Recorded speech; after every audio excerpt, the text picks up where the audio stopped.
Bonjour frères et sœurs, heureux d'être avec vous une fois de plus pour partager le beau message de la parole de Dieu.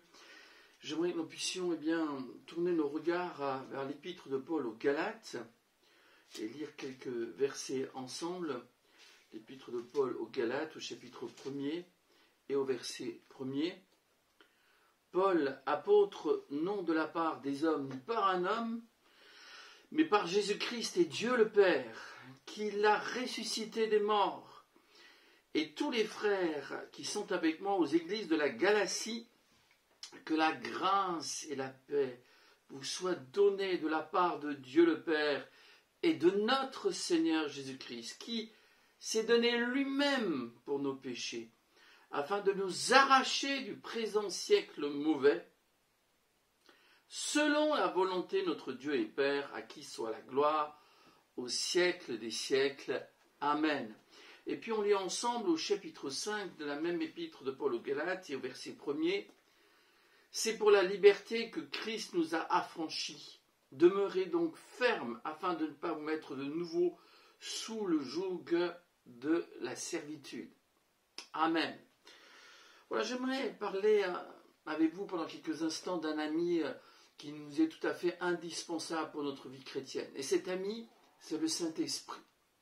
Bien sûr que c'est la troisième personne de la Trinité, et nous connaissons aussi ces versets dans le livre des Actes des Apôtres au chapitre 1er, verset 8, lorsqu'il dit « Vous recevrez une puissance, le Saint-Esprit survenant sur vous, et vous serez mes témoins dans le monde entier. » Alors c'est vrai que le Saint-Esprit est une puissance, et nous avons besoin de cette puissance de Dieu pour annoncer l'Évangile.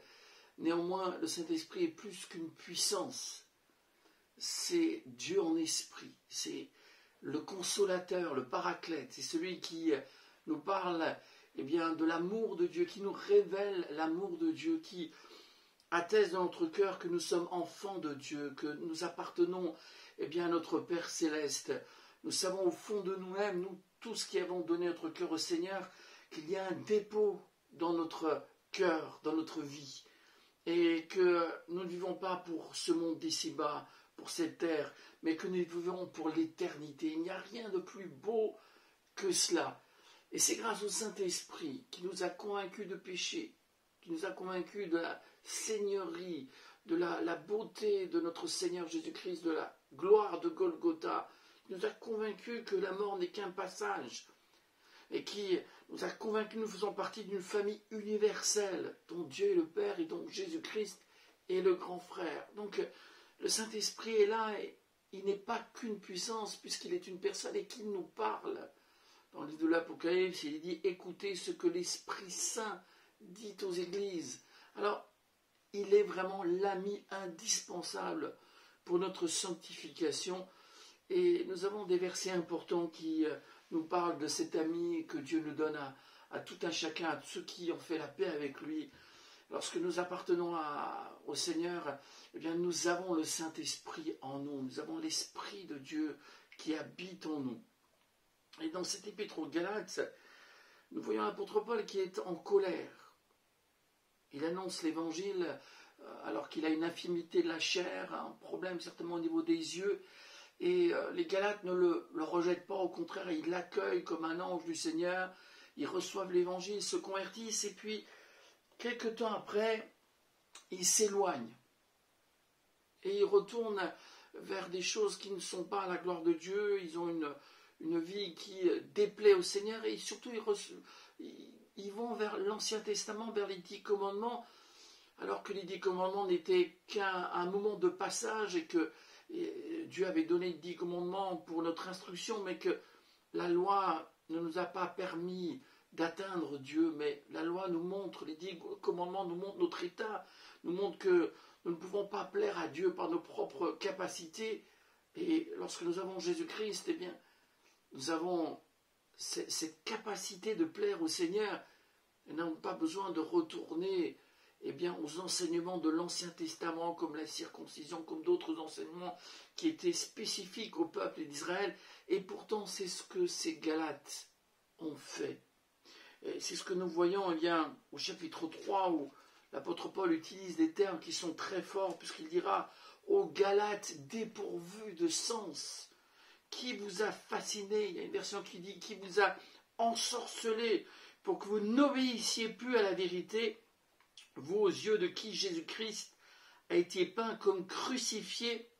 Aussi seulement ce que je veux apprendre de vous, est-ce par les œuvres de la loi que vous avez reçu le Saint-Esprit, qui est donc l'ami indispensable, ou par la prédication de la foi. Ils ont cessé d'obéir à la vérité. C'est quelque chose qui est absolument terrible de voir que ces gens sont revenus en arrière et que l'apôtre Paul est vraiment inquiet. Et il utilise des termes qui sont très forts, parce qu'au chapitre 5, il dira même que tous ceux qui veulent chercher leur justification dans la loi, c'est au chapitre 5 et au verset 3, verset 4, tous ceux qui veulent chercher la justification dans la loi sont séparés de Christ. Vous êtes déchus de la grâce. Alors nous savons, selon Éphésiens chapitre 2, verset 8 à 10, que c'est par la grâce que nous sommes sauvés, par le moyen de la foi. Encore une fois, la loi, les 10 commandements sont comme une IRM, un scanner qui nous permet de voir notre état. Nous savons que nous sommes perdus et puis nous avons cette connaissance de la sainteté de Dieu et de notre incapacité à plaire au Seigneur. Et Jésus-Christ est venu. Et il a été fait pour toi qui m'écoutes. Sanctification, sagesse, rédemption, justification. Pour tous ceux qui croient, Jésus-Christ a été fait pour nous. À la croix, il a tout accompli. Et à travers lui, à travers ce don du Christ, nous sommes invités à entrer dans la sainteté de Dieu, à vivre à travers le Christ une vie de sainteté, de sanctification, une vie qui est agréable à Dieu. Et il n'est nul besoin d'être circoncis selon la loi de l'Ancien Testament, de retourner aux règles, n'est-ce pas, d'autrefois, puisqu'en Jésus-Christ, nous avons tout pleinement, absolument tout. Et c'est le Saint-Esprit qui est donc l'ami indispensable, qui nous révèle la gloire de Dieu et qui nous permet de vivre simplement selon la volonté de Dieu. Sans le Saint-Esprit en nous, si nous ne sommes pas remplis du Saint-Esprit, si nous ne marchons pas, si nous ne vivons pas selon le Saint-Esprit, si nous n'avons pas le fruit du Saint-Esprit, finalement, nous allons retourner en arrière. Et l'apôtre Paul utilise encore une fois des termes très forts, en disant que si nous voulons retourner aux choses passées, nous sommes déchus de la grâce. Et c'est un avertissement solennel pour chacun d'entre nous, parce que nous voyons dans le monde entier des gens qui, après avoir commencé avec le Christ, après avoir commencé cette marche, cette course avec Jésus-Christ, courons dans cette carrière qui nous est ouverte, nous voyons des gens, hélas, qui retournent, qui s'arrêtent. Qui vous a arrêté? Qui vous a fasciné, ensorcelé? Pourquoi revenir à des choses mystiques? Pourquoi compter sur ses propres forces? Pourquoi, alors qu'on a tout en Jésus-Christ, pourquoi revenir en arrière?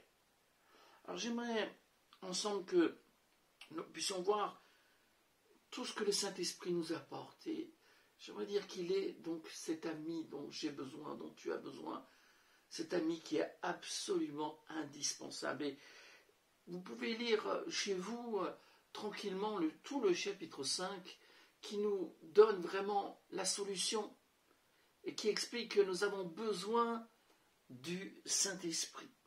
Et nous commençons donc au chapitre 5 et au verset 5. Pour nous, c'est de la foi que nous attendons par le Saint-Esprit l'espérance de la justice, car en Jésus, ni la circoncision ni l'incirconcision n'a de valeur, mais seulement la foi qui est agissante par l'amour. D'ailleurs, nous retrouvons ici ce verset 1 Corinthiens 13. Maintenant donc, ces trois choses demeurent, la foi, l'espérance et la justice, et la foi, l'espérance et l'amour, mais la plus grande de ces choses, alléluia, c'est l'amour. Nous retrouvons l'espérance et la foi qui est agissante par l'amour. C'est vrai que même si je n'ai pas l'amour, même la foi dont j'ai besoin pour être agréable à Dieu, néanmoins, ne suffira pas. Parce que la foi doit être sur un socle, et ce socle, c'est l'amour. J'ai donc besoin de vivre la plénitude, la puissance du Saint-Esprit. Et Paul le dit, c'est par le Saint-Esprit. C'est uniquement par le Saint-Esprit que nous pouvons réaliser tout ce que nous avons en Jésus-Christ et que nous voulons plaire à Dieu. Au verset 7 du chapitre 5 de l'Épître aux Galates, encore une fois, on a cette pensée qu'on retrouve au chapitre 3, verset 1er. Vous courriez bien, qui vous a arrêté pour vous empêcher d'obéir à la vérité? Cette influence ne vient pas de celui qui vous appelle. Alors, dans notre monde d'aujourd'hui, il y a tellement d'influences. Et nous savons que ce monde est sous la puissance du malin, sous le prince de ce monde de ténèbres, qui agit dans les fils de la rébellion. Nous sommes attirés par le Seigneur, mais en même temps, nous sommes attaqués par l'ennemi. Nous avons des influences qui sont bonnes autour de nous. Tu as peut-être dans ta famille, et autour de toi, des amis qui t'influencent et qui ont marqué des gens qui ont marqué ta vie et ta foi. Et donc tu peux compter sur eux en les regardant. Tu vois le Seigneur et c'est une bonne influence. Mais il n'y a pas que des bonnes influences.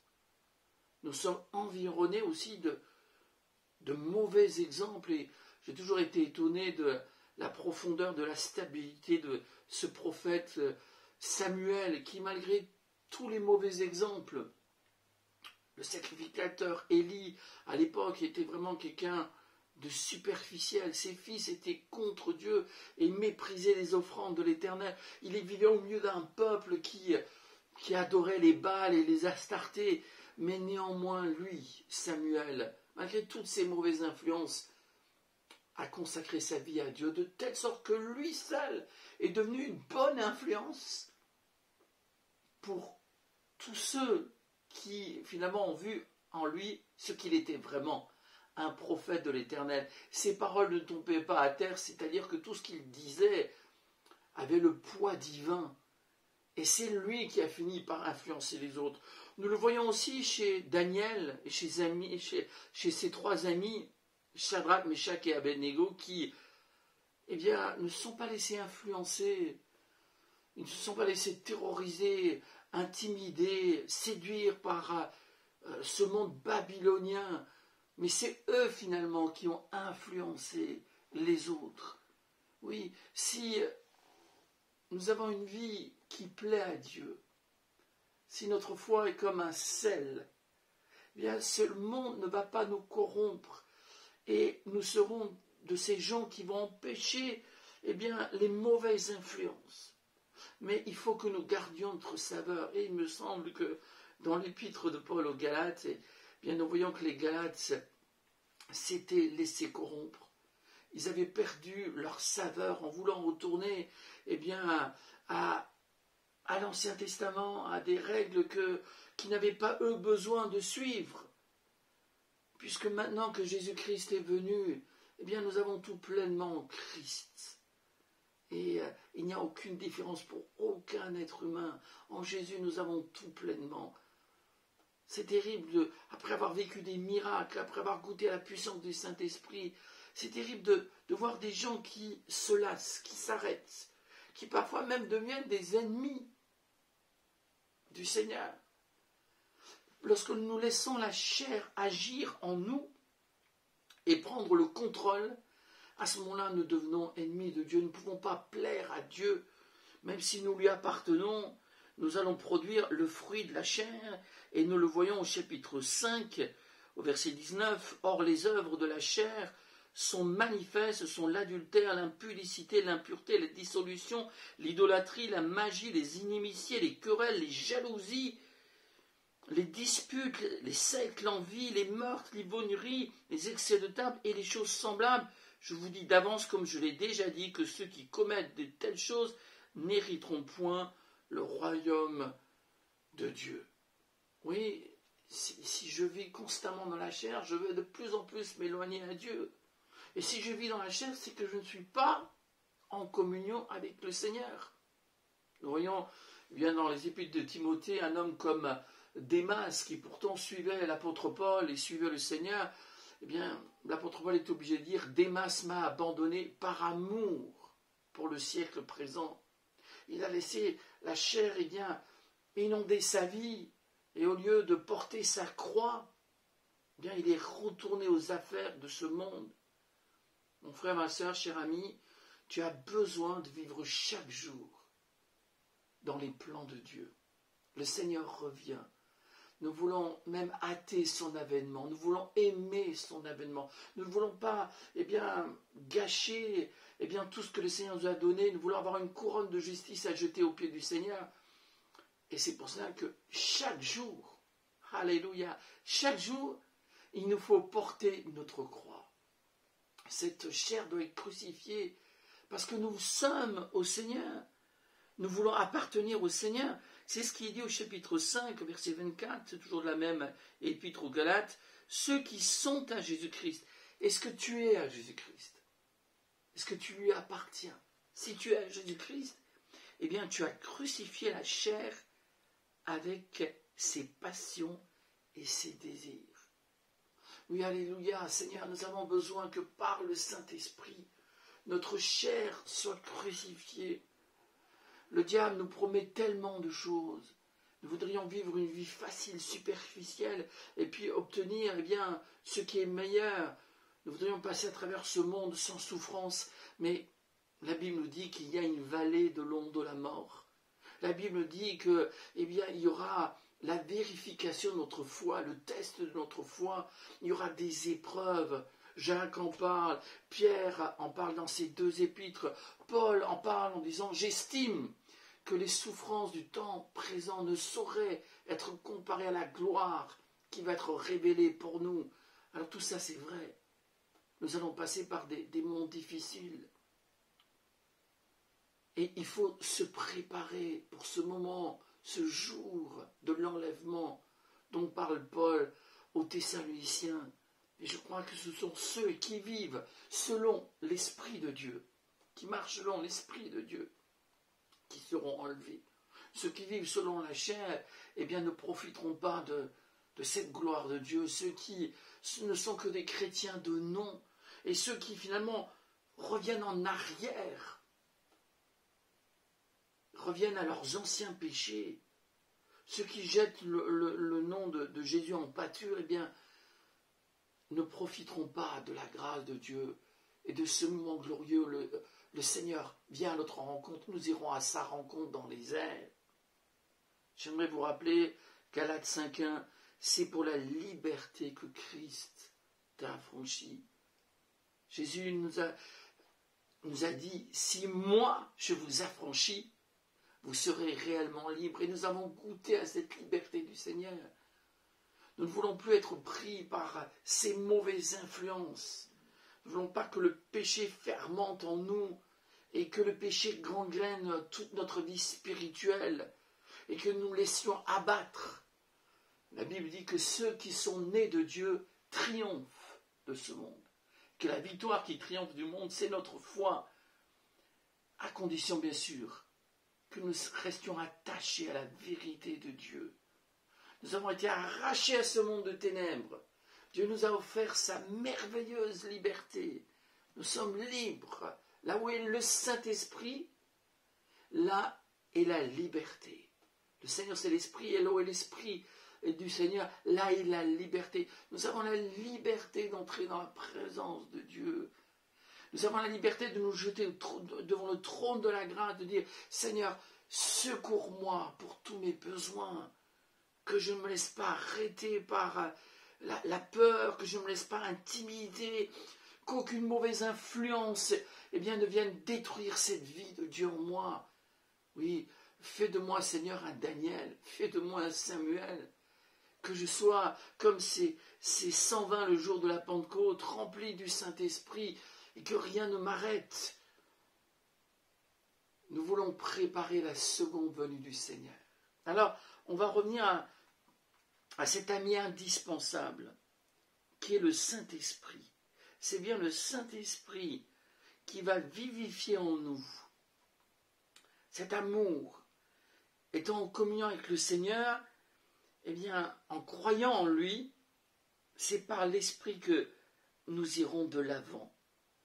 Et nous sommes prêts à porter la gloire de notre Seigneur Jésus-Christ dans notre cœur. On lit ensemble au verset 16, voici ce que l'apôtre Paul dit à ses Galates, en disant qu'ils ont besoin absolument de cet ami indispensable qui est le Saint-Esprit. Et il dira ceci, chapitre 5, verset 16, « Je dis donc, marchez selon l'Esprit Saint, et vous n'accomplirez pas les désirs de la chair, car la chair a des désirs contraires à ceux de l'Esprit, et l'Esprit en a des contraires à ceux de la chair. Ils sont opposés entre eux. » Si tu t'es laissé prendre par les choses de ce monde, confesse tes péchés et reprends la marche de la sainteté, non pas en comptant sur tes capacités, mais en laissant le Saint-Esprit vivre en toi. Si nous vivons selon la chair, nous allons attrister le Saint-Esprit.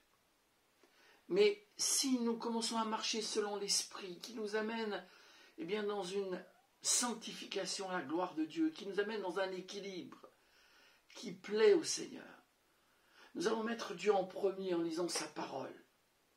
Nous allons consacrer du temps dès le matin au Seigneur. Nous allons comprendre que, bien sûr, que l'ennemi va nous envoyer c'est très enflammé, mais nous allons, par le Saint-Esprit, mettre le bouclier de la foi, en sachant que, si nous résistons au diable, il fuira loin de nous. Nous voulons marcher selon l'Esprit Saint et non pas selon la chair. Marcher dans l'amour fraternel, marcher dans la paix de Dieu. Ne néglige pas les réunions de ton église locale. Prie pour tes frères et sœurs. Prie pour avoir des occasions de témoigner. En toutes circonstances, sois prêt à parler du Seigneur et à glorifier son nom. Parce que c'est le plus grand des privilèges que de parler de Jésus-Christ. Quand nous parlons du Saint-Esprit, et quand nous, par le Saint-Esprit, nous parlons de Jésus-Christ, le Saint-Esprit se réjouit. Et quand nous parlons de Jésus, nous avons une joie merveilleuse. Nous sommes satisfaits. Et nous ne sommes pas pris par les choses de ce monde. Alléluia. Alors, nous avons besoin de marcher selon l'Esprit Saint. Et puis il est dit, un peu plus loin, au chapitre 5, au verset 18, « Si vous êtes conduits par l'Esprit, vous n'êtes point sous la loi. » Finalement, la loi, pourtant, qui est une bonne chose de par ses interdictions, attise la convoitise et attise la puissance du péché. Mais Paul l'affirme, pourtant lui qui est né sous la loi, lui qui était un juif zélé, il dira, mais si vous êtes conduits par le Saint-Esprit, vous n'êtes point sous la loi. Nous sommes morts à la loi, nous sommes morts avec Christ. Par notre baptême, nous avons vécu cette mort en Jésus. Et nous sommes délivrés de tout esclavage. C'est une grande liberté que le Saint-Esprit nous révèle. Et si nous laissons le Saint-Esprit nous conduire, il ne nous forcera pas. Nous devons marcher ensemble, comme Abraham et Isaac qui marchaient ensemble vers la montagne de l'Éternel et qui étaient unis. Et de la même manière, nous devons être unis avec le Saint-Esprit.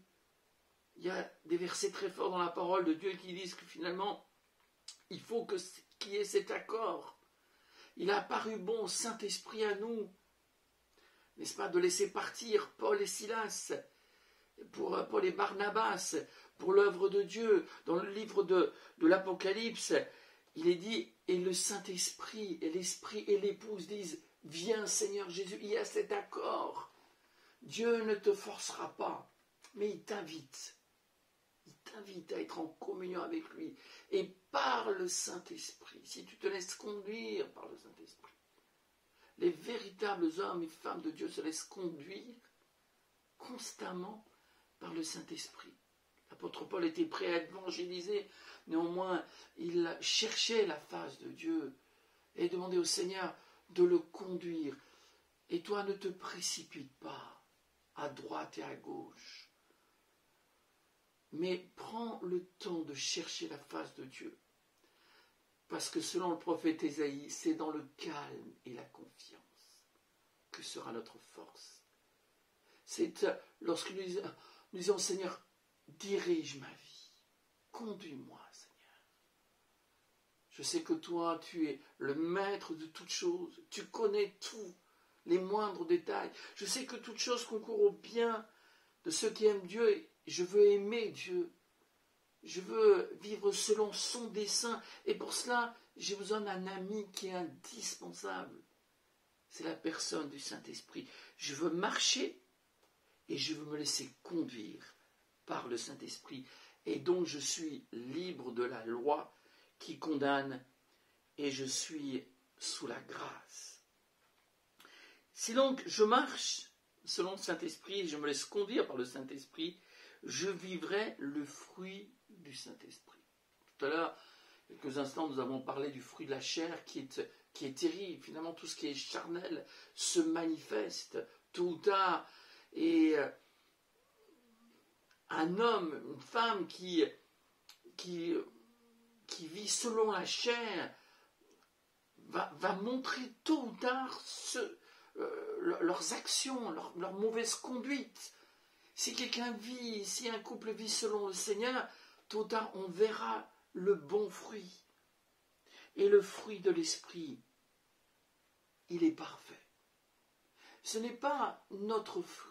On est incapable par nous-mêmes de plaire à Dieu. Il faut simplement commencer à marcher et à se laisser conduire par le Saint-Esprit. Et le Saint-Esprit va porter du fruit en nous. Parce qu'on ne va pas s'attacher à nos capacités, mais on va s'attacher au Seigneur Jésus-Christ. Alors voici le fruit de l'Esprit. C'est l'amour. C'est l'amour. Or, l'amour est le commandement de la loi. Si j'ai le fruit du Saint-Esprit, je suis en accord avec la loi, parce que la loi dit, tu aimeras le Seigneur ton Dieu de tout ton cœur, de toute ton âme, de toute ta force et de toute ta pensée. Et tu aimeras ton prochain comme toi-même. Ainsi, lorsque nous avons le fruit du Saint-Esprit, eh bien nous accomplissons la loi. Parce que toute la loi est résumée dans ce verset, tu aimeras ton prochain comme toi-même. Oui, Seigneur, donne-nous de vivre selon l'amour. Il y a plus de bonheur à donner qu'à recevoir. Quelqu'un qui aime est heureux. Chacun dans ce bas monde appelle et demande de l'amour. Et les gens cherchent à droite et à gauche et ils ne trouvent pas l'amour et ils sont déçus de ce que personne les aime et ils ne se rendent peut-être même pas compte qu'ils sont incapables de donner de l'amour. Et peut-être c'est ton cas. Tu demandes de l'amour et personne ne t'en donne et toi-même tu n'es plus capable d'en donner. Pourquoi? Parce que nous sommes loin de cette source de l'amour de Dieu. Car Dieu a tant aimé. Les hommes aiment très peu. Les hommes aiment par intérêt. Les hommes, c'est les hommes, les femmes, c'est l'être humain.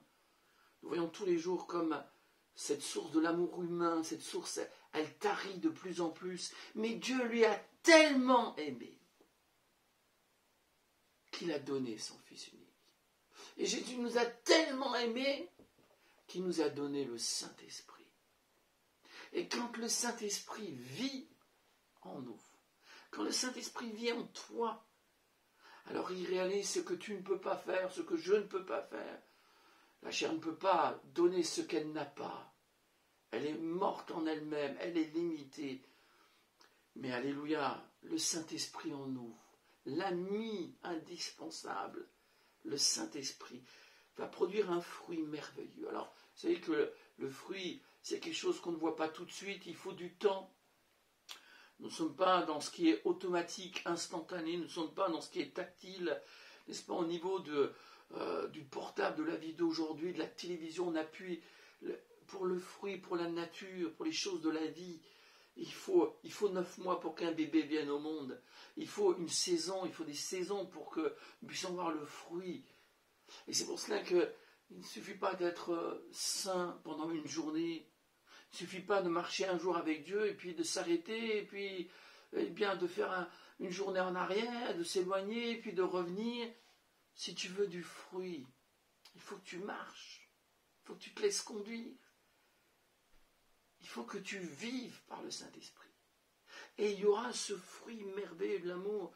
C'est vrai qu'il n'y a jamais eu aucune personne qui a aimé comme le Christ. C'est dans Luc au chapitre 4 que nous voyons Jésus dans toute son humanité qui a été poussé par le Saint-Esprit. Le Saint-Esprit était l'ami indispensable pour Jésus, parce que Jésus était parfaitement humain. Il a été poussé par l'Esprit dans le désert pour être tenté. Et en citant la parole de Dieu, il va vaincre le diable. Et après, il est dit que Jésus, rempli du Saint-Esprit, va aller de lieu en lieu en faisant du bien, des miracles. C'est par la puissance de cet ami indispensable que Jésus a réalisé ce ministère de bénédiction. Nous ne pouvons pas vivre, être agréable à Dieu sans le Saint-Esprit. Tu ne peux rien faire sans la grâce de Dieu et sans le Saint-Esprit.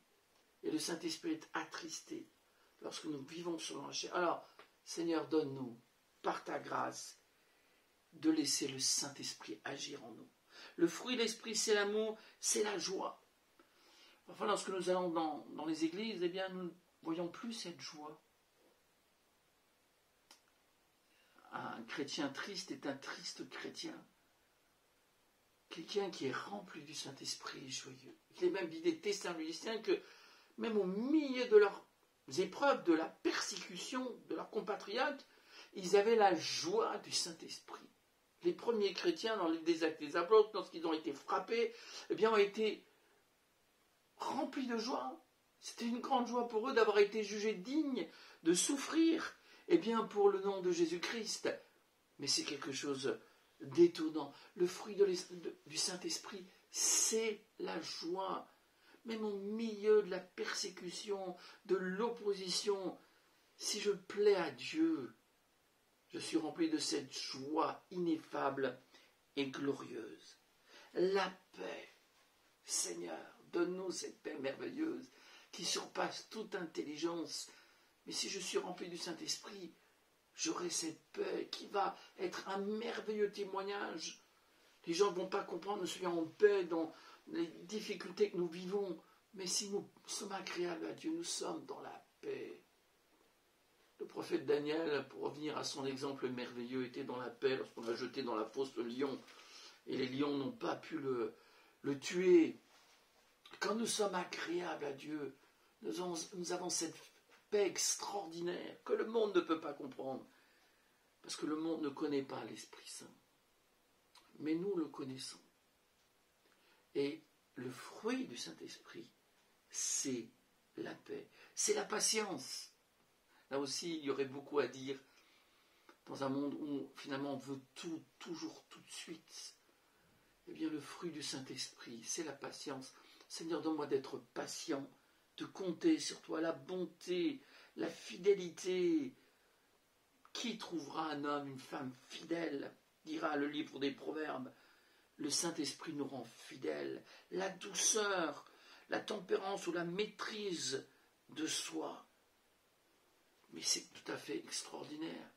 C'est toutes les qualités qui feront de nous un bon citoyen, un bon mari, une bonne épouse, des bons parents, des bons enfants qui sont agréables au Seigneur, de bons disciples, de bons chrétiens dans notre église locale. Alléluia! Pourquoi? Mais c'est le travail du Saint-Esprit. C'est le fruit du Saint-Esprit. Et il est dit au verset 25, « Si nous vivons par l'Esprit, marchons aussi selon l'Esprit Saint. » L'apôtre Paul dira, donc, de commencer cette marche, de se laisser conduire, nous vivrons le fruit de l'Esprit, nous vivrons selon l'Esprit, et nous allons continuer cette marche. Puissions-nous, frères et sœurs, être comme Enoch, qui a marché pendant 300 années avec le Seigneur. Et je suis convaincu qu'il l'a fait aussi rempli du Saint-Esprit. Et un jour, il a été enlevé. Si nous marchons selon l'Esprit Saint, nous serons prêts pour le jour de l'enlèvement. Nous allons nous recueillir quelques instants. Seigneur, merci pour ta parole. Je te demande qu'à travers ce chapitre 5 de l'épître de Paul aux Galates, à travers l'enseignement de Paul, qui nous parle de cet ami indispensable qu'est le Saint-Esprit, nous puissions être agréables. Donne-nous de marcher dans tes voies. Et bénis mes frères et mes sœurs qui ont écouté ta parole et que ton nom soit glorifié. Amen.